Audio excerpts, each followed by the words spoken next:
It's a pleasure to be here today with you and to speak about work we've done for ICA on modeling copper stocks and flows and trying to understand better what's happening with the copper cycle and with recycling and also the contribution that secondary copper makes to copper availability today and also in the future.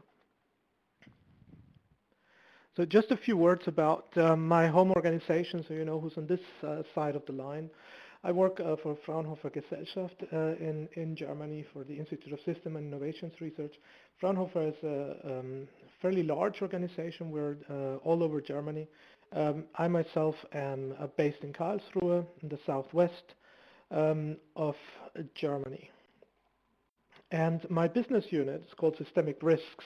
And we work a lot on availability of raw materials on following three avenues. One is raw materials policy and security of supply, mainly for the European Commission and for the German government, looking at critical raw materials.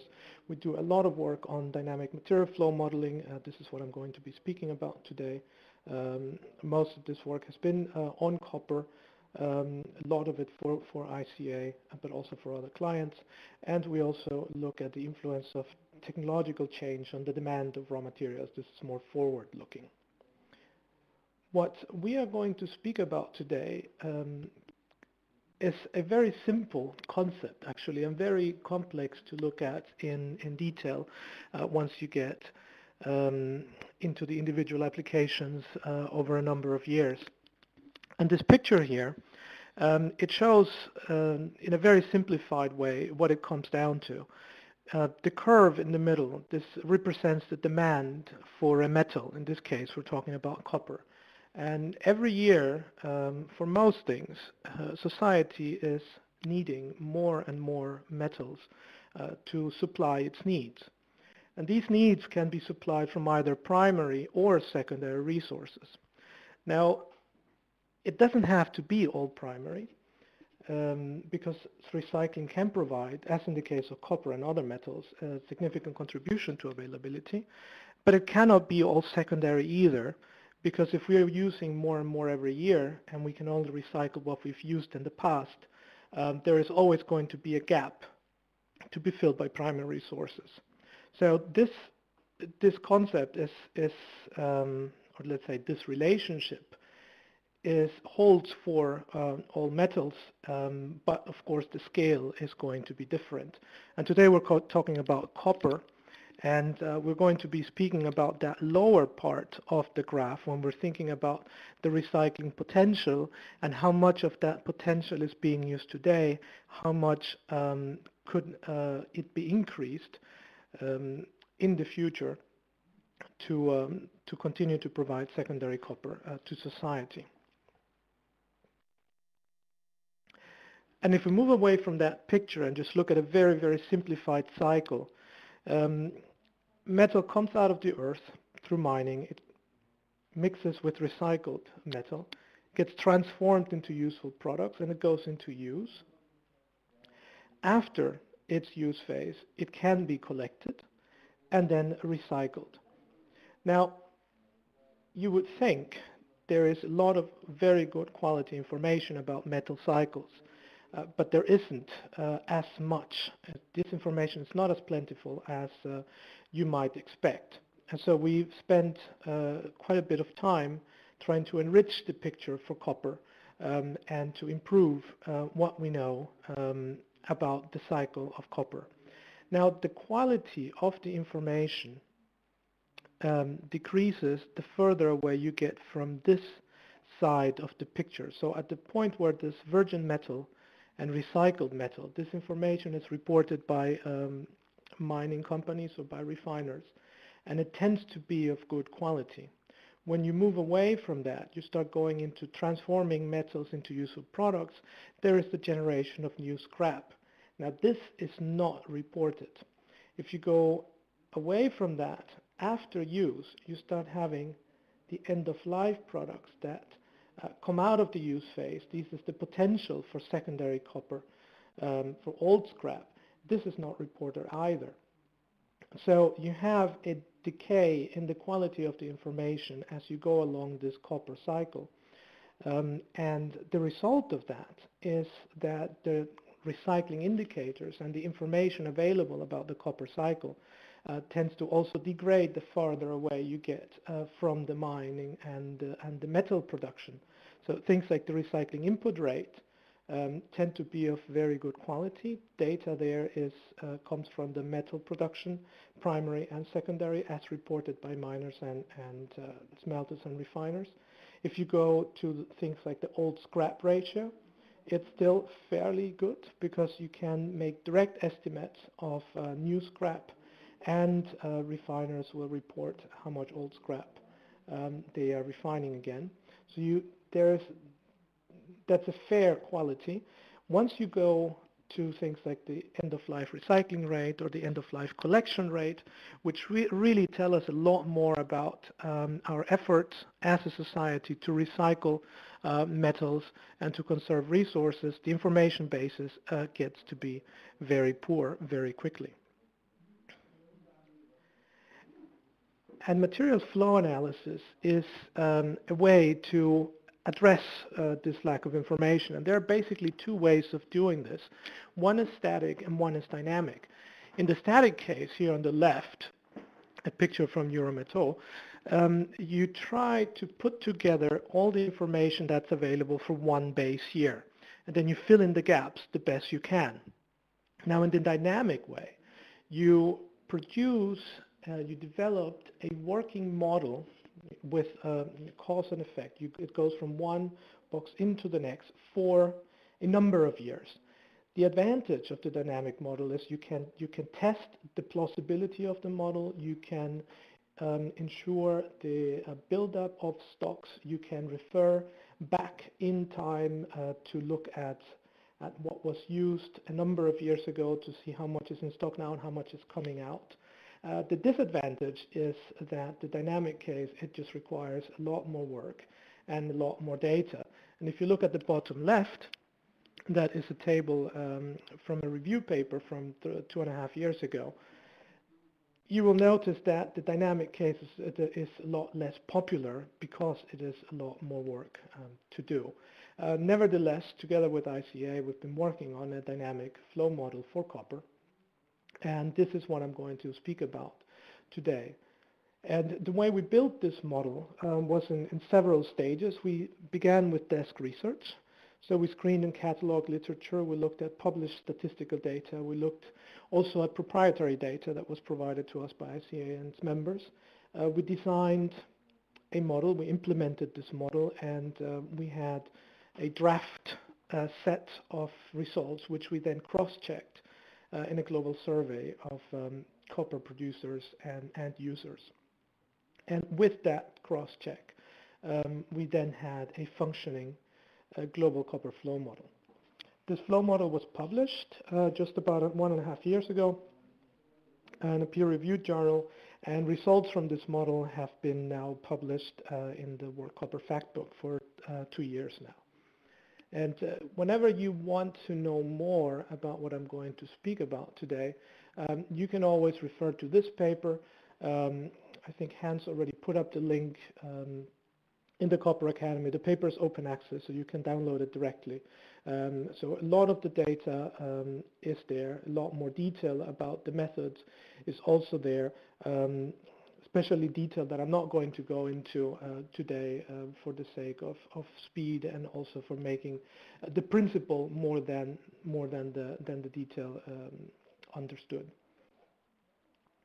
Now, the model itself, any metal cycle, is in fact pretty simple at its very basis. We follow the metal. We follow copper coming out of a mine, going into metal production, these being turned into semi-finished products, these semi-finished products being turned into useful end-use products, these end-use products being put into use and remaining in use for a length of time.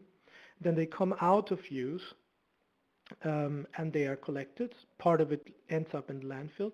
A part of it can be recycled and is recycled and comes back to the metal production, and the circle is closed.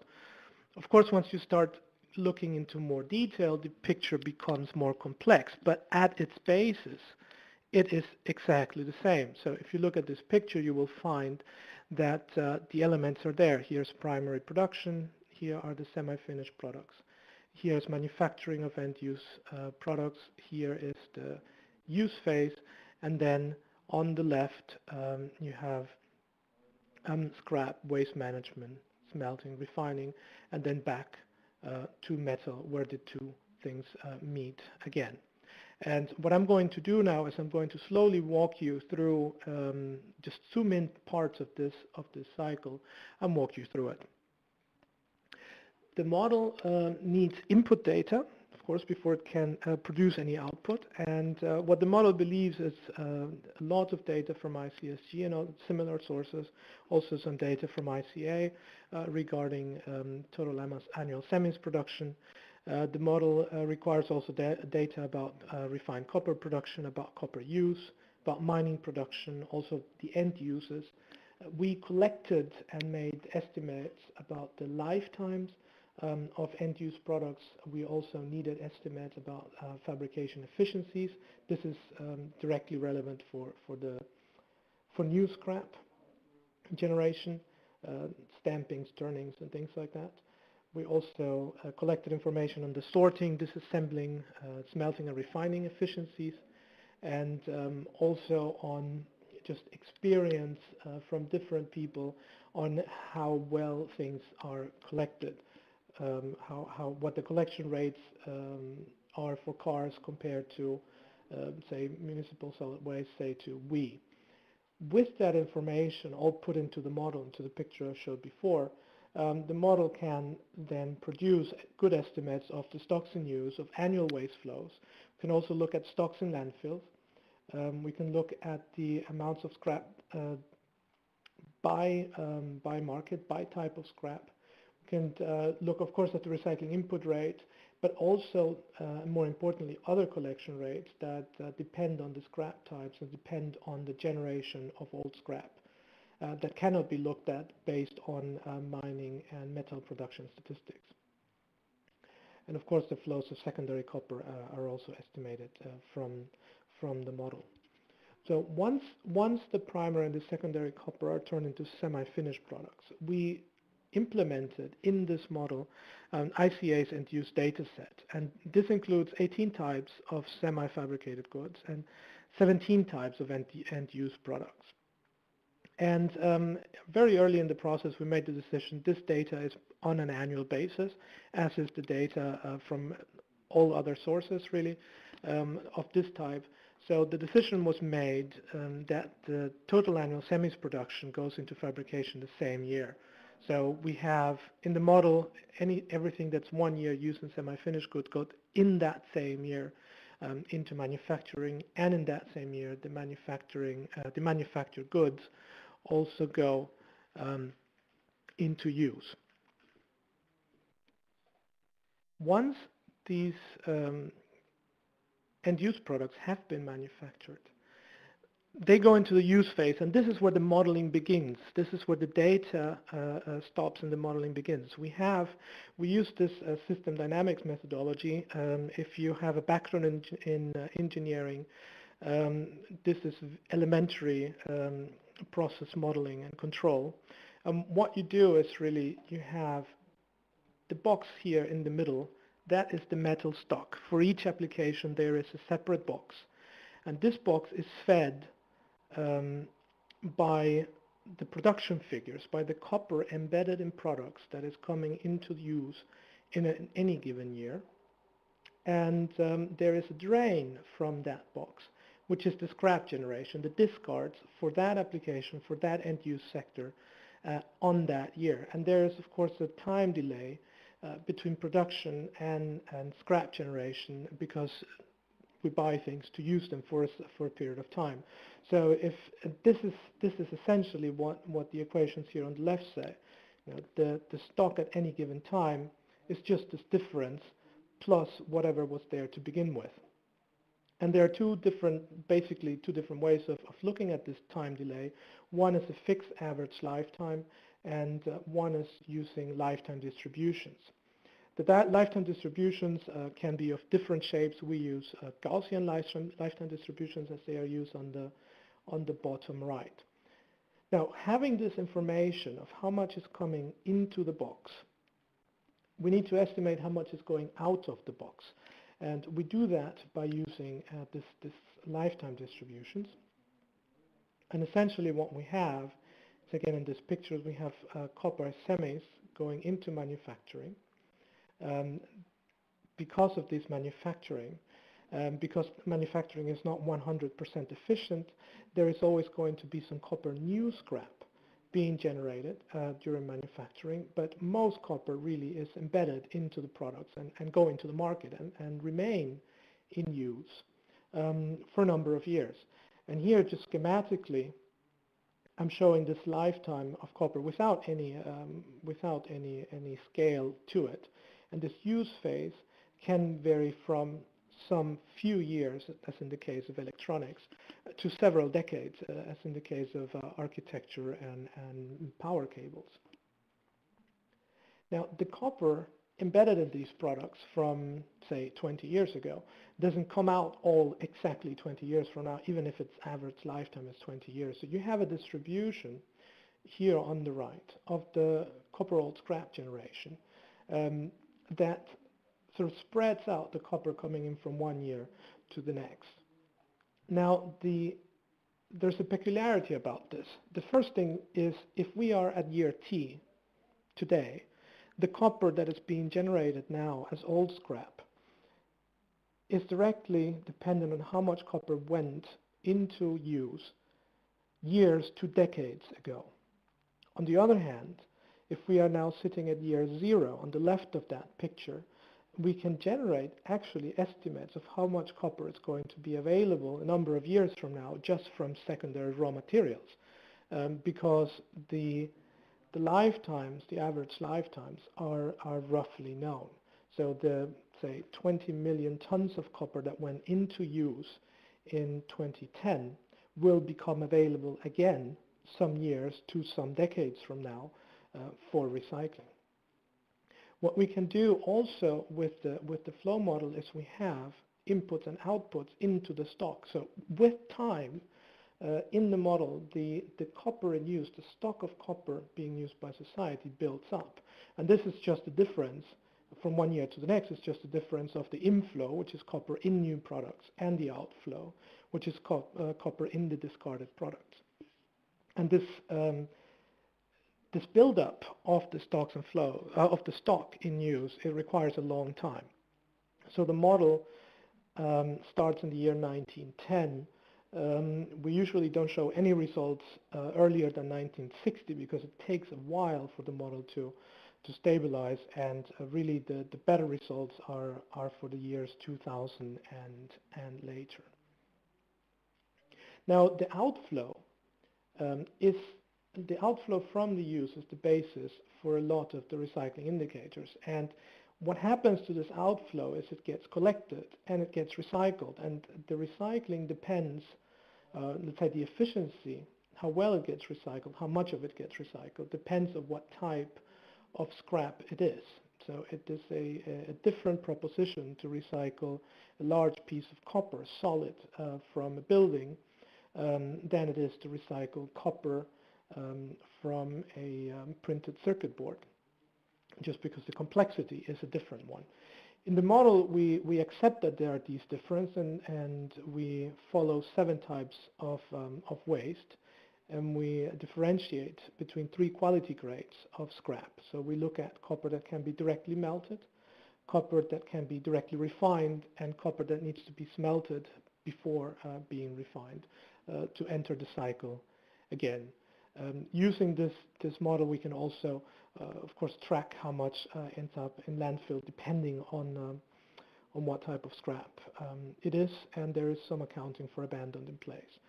So let me try to show that in a different way, just to make it more clear, and to show you where there is data, where there are assumptions, and where the model is actually doing some calculations and producing things that wouldn't be available otherwise. If we follow this from left to right, this picture, the model generates by the method that I showed earlier, mass flows, for all of these 17 types of end users. So we have discards of 17 different types coming out. And we assign them to 6 different scrap types. I showed earlier before, but we are ignoring sewage sludge in this picture. So the scrap, the discards are assigned to these types of scrap, and each type of scrap is collected and treated in a different way with different efficiency. Again, it is easier to recycle things coming from buildings, solid pieces of copper, than it is very small or very thin layers of copper from electronics. And the separation and pre-processing and the efficiency of metal recovery, these are things that are accessible to us by looking at the technical literature and by speaking to the people who actually operate these facilities. And all of this ends up in the recovered copper. So we come from the right with statistical information of how much was recovered, closing the mass balance. We come from the left, what the model says is being generated. And in the model then, we estimate the rate at the collection at which each type of discard is collected, must be collected, to ensure a close mass balance. And then we can check these collection rates for plausibility. So this is the central variable that the model is calculating by matching on the one side what's coming out of the use phase, on the other hand, on the other side what is being recycled to close that gap between what is needed and what is mined. Let's look at what the model can produce then once we've seen its inner workings. First thing is the stocks, the buildup of stocks in society. And here I've simplified it from those 17 different markets, end users, into 5. These 5 are then more easily comparable to other pieces of literature that you will find out there. And you will notice the largest piece is building and construction. We have a significant part of infrastructure, also transportation, industrial, and consumer and electronics. If we look at what's coming out of the stock, though, the largest is the largest category, followed by construction and demolition, and then industrial waste, end-of-life vehicles, and so on. So how does it match that we have up here, let me use the pointer, up there is how much the stock in consumer and electronics products is. Down here is the stock for building and construction. And if we look at what's coming out, we have as the largest single scrap flow globally. And the reason that happens is really the shorter lifetime for Just a very simple example, just consider there are 2 types of products and that the end use is 50%. So let's say product A, product B, and the demand is 50% for product A, 50% of metal for product B. And let's assume that this demand remains constant over time, and that every year we are using in absolute terms, more metal for these 2 uses at exactly the same distribution. Now let's assume that the lifetime of these products is different. So let's just say 10 and 20 years to make it easy. When we then look at the waste being generated today, we are picking up all the waste from 10 years ago for this application A, which has a lifetime of 10 years, and the waste from, the input from 20 years ago for application B. And because the demand keeps on growing, the waste from 10 years ago is more. So the input 10 years ago was more than the input 20 years ago. And you have a shift in that relation. So the distribution in the waste, in the scrap generated, does not match the distribution of what is being put into use today. And very concretely, for the case of copper, we have here in this graph the use in 2010. the use in 1985, which is 2010 minus the average lifetime of copper, and the waste in the year 2010. And by comparing here the waste in year 2010 to what you would expect if you just use the average lifetime, you see that the consumer and electronics is really overrepresented in scrap flows because of its shorter lifetime compared to building and construction, which is in fact a smaller share and also in absolute terms compared to that average lifetime, just because the application, this end use, has a very, very long service period. We can also aggregate all of those and see what is behind this total recycling figures. On the picture on the right, we have the total recycling of copper, and that is the sum of directly melted copper from clean new scrap, also scrap refinery production. This is mostly old scrap, but also some new scrap in there. And there is also some directly melted clean new scrap. And if you add all of those, you get the figure for total recycling at that. That comes up to about 8 to 9 million tons in a year. We can also, having that whole model, make an overview picture, a quantitative overview picture of what the global copper cycle looks like. And this is the picture for the year 2010. It's simplified compared to all the boxes I showed before, but it gives you a good overview of where copper is coming from and where it's going to in society today. So most of it comes from mining, 16 million tons. This gets, then you add more than 3 million tons from secondary refined copper, and then it's total refined copper. Then you add to that directly melted copper, and then that is the amount that goes into semi-finished goods production. Then most of these semis go into use after manufacturing of end-use products, but some of it goes back in that cycle to be melted, directly melted, and stays within that cycle. So this is recycling of new scrap. Because of the time delay, what's coming out of the stocks is a lot less than what's going in. And then there are different sources of losses. You have first the scrap collection. There's also losses during separation. And then when you get to metal recovery, the losses are very, very small. But this is an overview picture for that 1 year. Because there are differences from 1 year to the next, then it sometimes makes sense, depending on what you want to do, to look at cumulative views. So we also have made pictures of accumulating 10, in this case 11 years, of copper flows. And what you get out of this picture is more robust indicators once you start going for dividing and comparing some of these flows. One of the key things we wanted to do with this model was generate good estimates of recycling indicators. And I'm showing here 5 different types. And I'm just doing it by color. You can look up the definitions in the next slide according to your method. But what I wanted to show here is that the denominator for the first one, the recycling input rate, the denominator for that is the total annual copper usage. You can get that from statistics. So that first recycling rate there is no need for a model to get it. For all the others I'm showing there, you do need the model because you have to look at the total annual waste, copper in discarded products. You need a model for that, or the stage after that, the scrap collected for recycling, and you also need a model for this. So out of these 5 recycling rates I'm showing here, just the first one is accessible without a well-founded and detailed model for the copper cycle. For all the other recycling rates, you do need that model. The latest estimates we've produced for the global case are listed in this table.